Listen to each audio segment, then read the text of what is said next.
I'm Doug Thompson. Welcome to this edition of Legislative Updates with John Barker of the Kansas House of Representatives for the 70th District. Most of us get our information concerning the actions of the Kansas legislature either from some form of media or after the fact, as the legislation either became law or died during the process. Representative John Barker has graciously agreed to take time from his schedule to update pending legislation as the bills are moving through committee to consideration by the House of Representatives. Right after this short break, let's talk with Representative John Barker concerning this week in the Kansas legislature. Hi, I'm Doug Thompson. Welcome to Legislative Updates with John Barker. And John, I know you're on your way back from Topeka, and the legislature's off and running. Now, you've started your, of course, House of Representatives from the 70th District, and you've started in on your third term, haven't you? That's correct. Okay. Now tell me where you are in this process. When you go up to Topeka, how long will the legislature be in session? Well, it's 90 days by statute. Of course, we could extend that if we've not got our work done. But a couple of times we worked to 100 days. Last year we got out before the 90 days. So it's whether or not when we get our work done is when we're finished. Okay. So what's the schedule look like for you? If I take where we are right now, when you start, when do you go up for the week and when do you get done? What's a day look like? I leave Sunday afternoons. I drive to Topeka. I stay at a place called the Senate Suites, and there's about 20 representatives that are staying there, and a number of them are staying across town at the Ramada Inn. But I go in, I got to have dinner, and then I go back to the room and read for the next day bills that have been introduced. I'm usually, I get up at 5:45 in the morning, go downstairs, get my breakfast of oatmeal and coffee and my newspaper. When I get dressed, I drive to the Capitol. I park underneath where our parking is and get in the office about 6:45. And I don't have anything between 6:45 until 8 o'clock. So I can sit in the office, kind of prepare my agenda for the day. 8 o'clock, a number of the days we have what we call caucus, where all the Republicans gather around and we talk about bills and some strategies we're looking at. At 9 o'clock, I go to the old Supreme Court courtroom in the Capitol. That's where I have my, I'm chairman of Federal and State Affairs. I have a 23-member committee, and we work bills or hear bills that have been introduced to our committee. It's the Fed and State Committee. There's what we call three Tier 1 committees: Appropriations, Tax, and Fed and State. They are the what we call exempt committees. We don't have any turnaround times. Our bills can be worked to the very last. We can introduce bills to the last day of session. Other committees would not have that option. They would have bills that would die if they don't come out of committee in a certain time frame. We have what we call drop dead day, turnaround day. Turnaround day is when all the bills that are introduced in the House that are not exempt must be either worked to kick over to the Senate, and all the Senate bills that are not exempt need to be kicked over to the House. And that's when we take a break of about 7 days to give the staff ample time to get all those bills transferred and the computers set up with the new bills. And when we go back, we start working I'll be working Senate bills, but I can also work House bills at that time. Other committees would have to be working Senate bills. It's a lot more complicated than the average person understands. When you vote for somebody and they go to the legislature, you just assume it's sitting there in the chair and you raise your hand to vote for this one or that one. But there's a lot of reading that goes into every one of these bills and the preparation for them. There's so much preparation, getting ready, particularly if you're a committee chair. I have a meeting every Tuesday morning at 8 o'clock. I have a small conference room, and I have my revisers of statutes, which are 2 attorneys. I have my 2 research, Department of Research people, which are also attorneys. I have my vice chair. I have my committee secretary.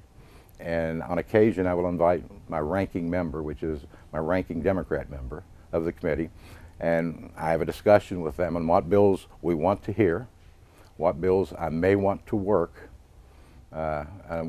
Hearing of bills when conferees come in and either advocate for or against a bill.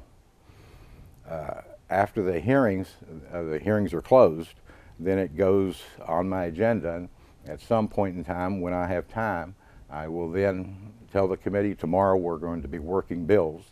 And at that time, someone will make a motion to pass it out favorably, which opens it for debate.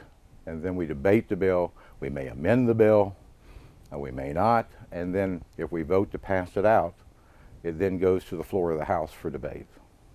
Okay. All right, and then from there, assuming that the House approves it? Then it would go transfer over to the Senate. They would go through the same process. They would put it in committee. If it passes out of committee, it may be amended, or it may be amended on the Senate floor. And if it's amended or changed from the House's version, then it comes back to me, and I have to make a decision whether I will concur with the Senate's amendments or I will non-concur. And if I non-concur, I would ask for a conference committee to be appointed, which would be the chair and the vice chair and a ranking member of the Senate committee and the House committee, or Fed and State.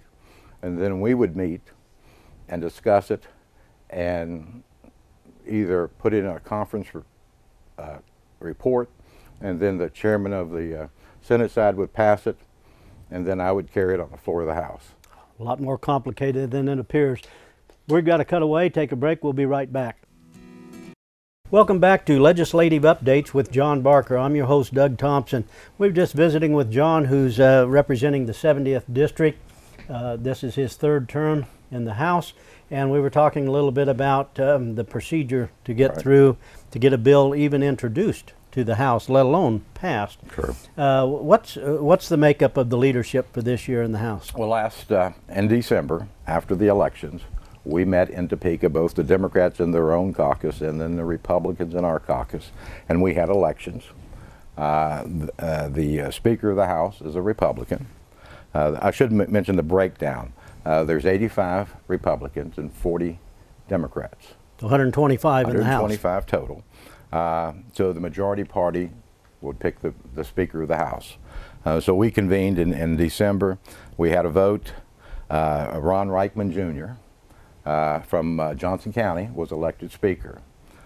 Ron came in with me on our first terms together, and we've sat beside each other until now in the chamber. But when he was elected Speaker, now he sits in front of me. No, okay. When those elections take place, John, who makes that election? Is it the majority party, or does the whole House make the selection? The majority party meets in December, along with the Democrats meet at their own location. The first day of the House, when we convene, which this year was the 9th of January, there was a motion made, and it was unanimous, as it normally is. And that's when the Democrats get to vote for the Speaker. So it was unanimous that Ron Reichman, because normally the majority party prevails, so it was unanimous. And then, of course, we have the second tier, which is the Speaker Pro Tem, is a gentleman represented by the name of Scott Schwab. He's also from Johnson County. Okay.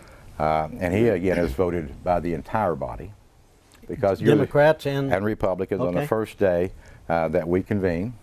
And then each party has their own leadership. The House Majority Leader is Don Heineman, and he's from Lane County. And then we go down to Assistant Majority Leader, which is Tom Phillips. He's from Manhattan. Or Raleigh County. Yeah. They have the House Majority Whip, Ken Thompson, from down in Allen County, down in that area. And the House Majority Caucus is Susan Kincannon, and she's from Mitchell County, Beloit area. So it's pretty much spread out across the state. It is from our party. And then I didn't bring the Democrats, but I know that Jim Ward is the minority leader. Jim and I have served together. He served on a number of my committees over the years. He was on my Judiciary Committee last year. Okay. So what's been submitted for bills, or what's working its way through that we wouldn't know about certainly until much later, or maybe not at all? What's coming up? Well, that's what's been happening since the 9th. We organized ourselves on the 9th, which was last Monday. Committees met for the first time on Tuesday or Wednesday. Normally at that point, it's called what we call bill introduction. Folks on the committee that can introduce bills, or they may have pre-filed bills before the House had convened, and then they get assigned out to committees. Okay. And presently, I think I have like 15 or 18 bills. Every day I get more. And the first few days that I have committee meetings, I get a number of state organizations to come in. Like I've had Department of Revenue, I've had gaming, I've had the lottery, I've had the reviser give us a class on home rule, because those are all the areas that Fed and state has to deal with, along with ABC, alcohol and beverage control.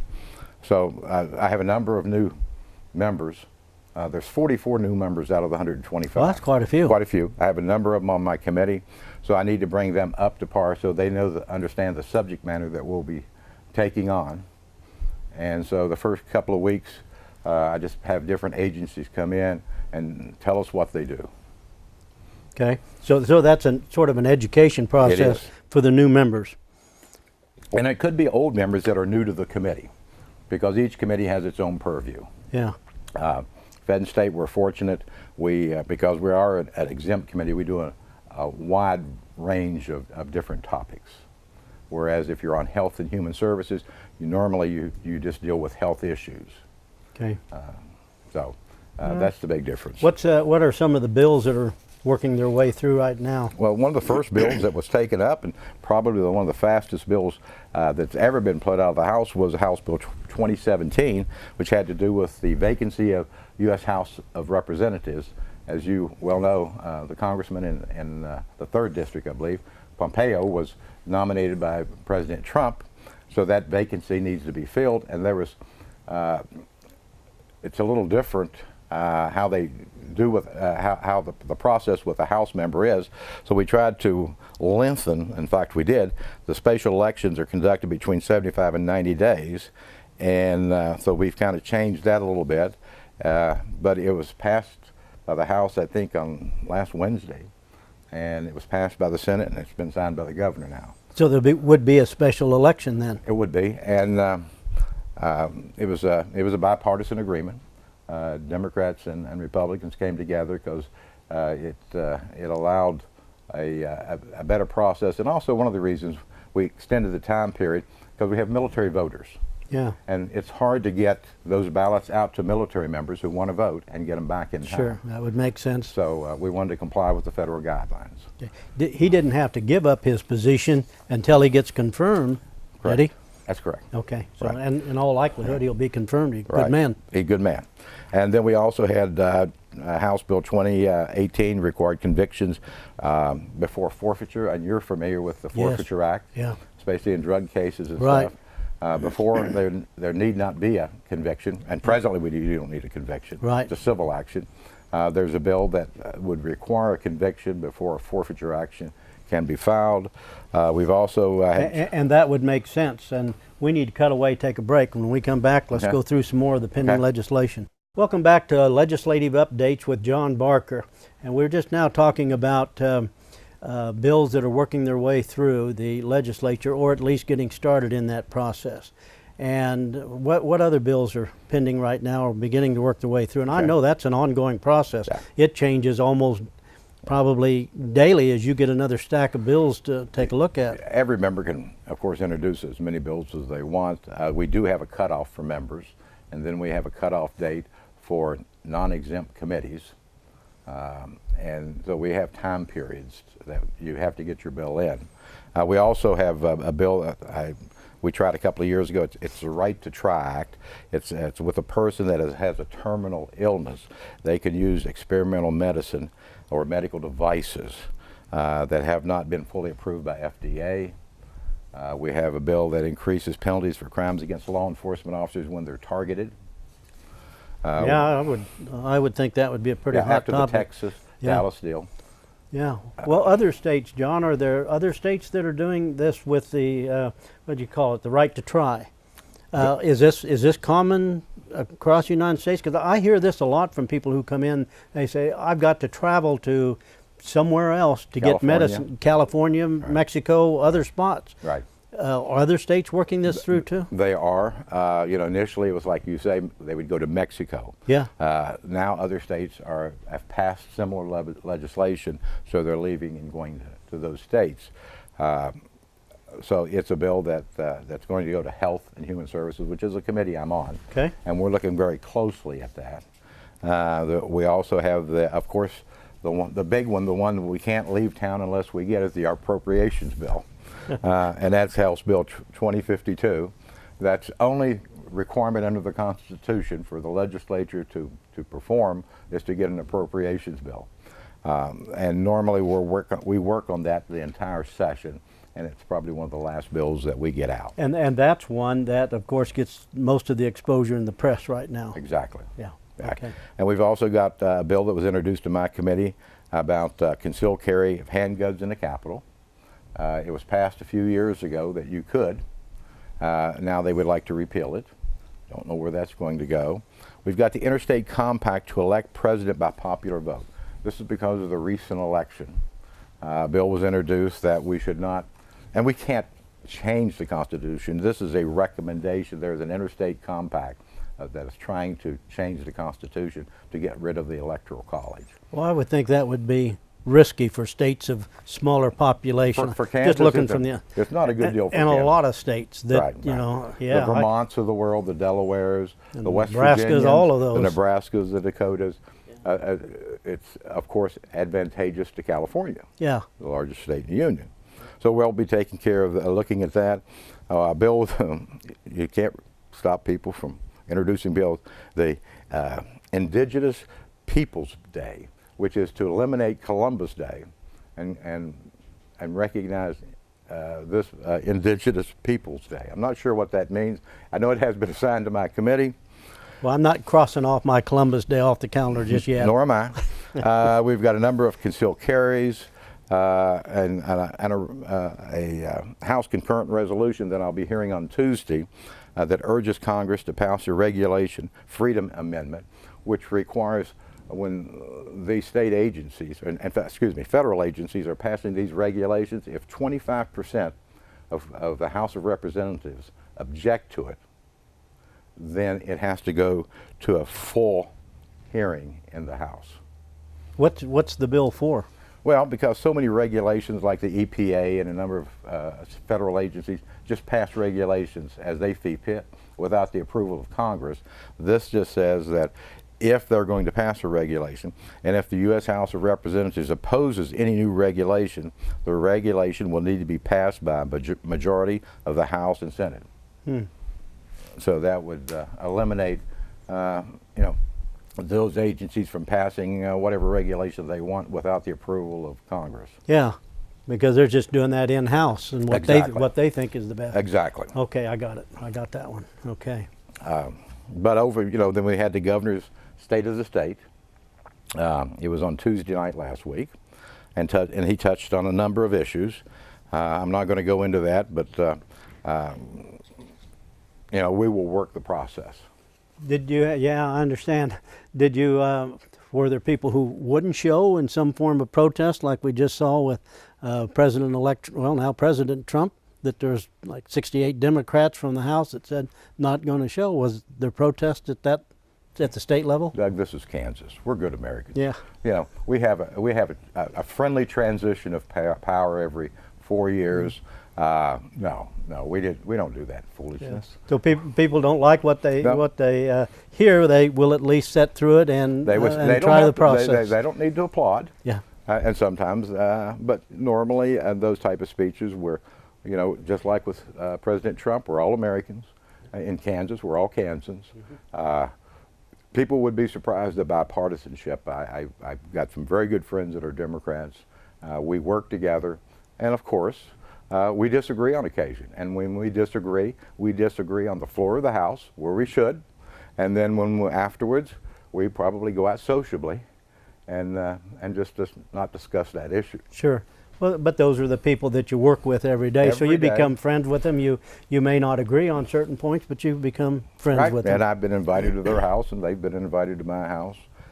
Just philosophically, we may differ because we both have different life experiences. But have the same goals But to have the benefit same the people. goals, which is the state of Kansas. Sure, yeah.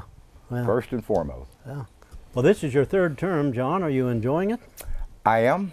You know, since I've been in the legislature, I've chaired a number of committees. I've been real fortunate. You know, I've chaired the Rules and the Journal. I've chaired the Judiciary, which is one of my first loves. I've chaired Legislative Post Audit. Now I'm chairing Fed and State, and I'm also on Health and Human Services. I also serve on the Legislative Post Audit, and I've just been appointed to a special committee, a joint committee with senators and House members, as to CAPERS, our state retirement system, because there's some challenges there that we need to address. All right. It's time for us to take a break. We'll be right back.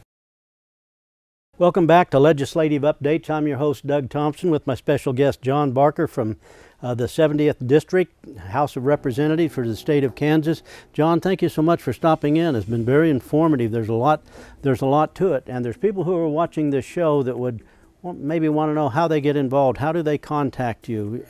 I think as the show closes, I think there will be a sheet that says, well, they can contact me. What I would ask that I'm always looking for pages, the 12, 13, 14-year-olds that would like to come to Topeka for a day and be our pages in the House.